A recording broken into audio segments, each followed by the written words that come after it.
Hey there and welcome back to Speak Real English, your space for mastering authentic American English in the most natural and enjoyable way.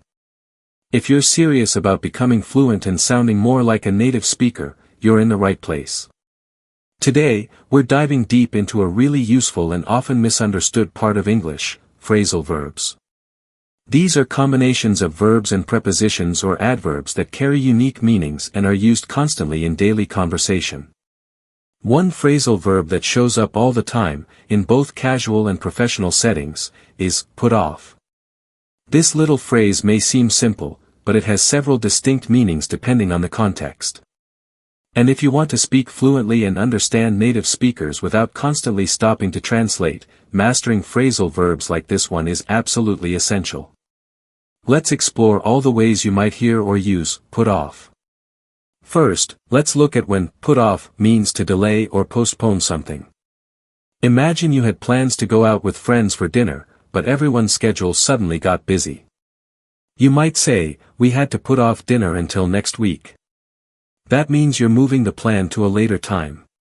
You can use it with meetings, events, tasks, anything you need to reschedule. For example, I was going to clean my room today, but I put it off until tomorrow. This is one of the most common uses, and you'll hear it everywhere, from casual chats to office conversations. Now, put off can also describe a reaction, when something makes you feel uncomfortable, annoyed, or even a little grossed out. For instance, let's say someone is wearing really strong perfume or cologne and it's overwhelming. You might say, "I was really put off by the smell."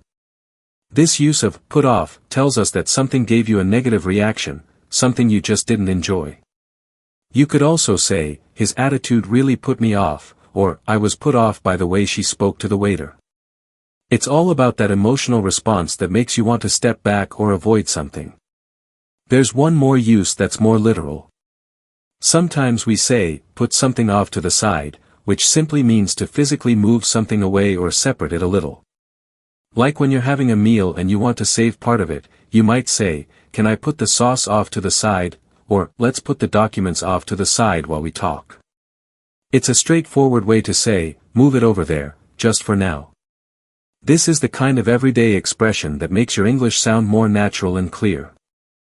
So now you've seen 3 different meanings of put off, postpone, feel negatively about something, and move something aside. These are just the surface of what phrasal verbs can do for your English fluency. They add tone, they add emotion, and they help you express ideas in a more authentic way. That's why we focus heavily on them in our full Speak Real English course. It's designed to teach you how Americans actually speak, full of real expressions, true conversation examples, and pronunciation tips that help you connect with people, not just pass a grammar test. If you're someone who has been learning English for a while but still feels stuck or unsure when it comes to sounding natural, this is where things can really change for you.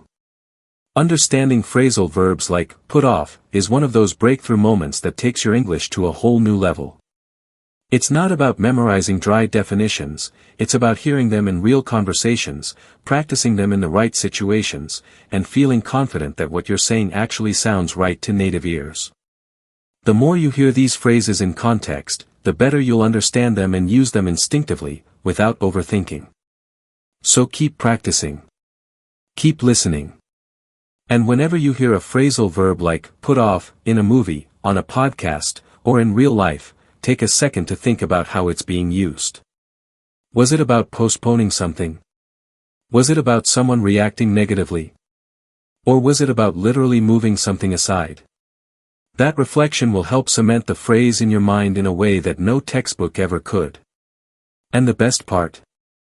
Once you start recognizing these phrases, you'll hear them everywhere, and they'll begin to feel like a natural part of your vocabulary. If you're enjoying learning with us, I really encourage you to visit speakrealenglish.com. There's a premium course that goes deeper into vocabulary, phrasal verbs, pronunciation, and fluency. Plus, we've got a free downloadable ebook that's packed with tips to get you sounding more natural and confident. And if you haven't already, make sure to subscribe to the Speak Real English YouTube channel so you don't miss future videos. There's so much more we're going to cover together, and I'm excited to help you make real progress in your English skills. Thanks again for being here and for investing in yourself and your language learning. I know English can feel overwhelming at times, but with steady practice and the right approach, it really does get easier. You're doing something amazing, and I'm here to guide you every step of the way. Keep listening, keep speaking, and keep showing up for yourself. I'll see you next time right here on Speak Real English. Until then, take care and keep going strong.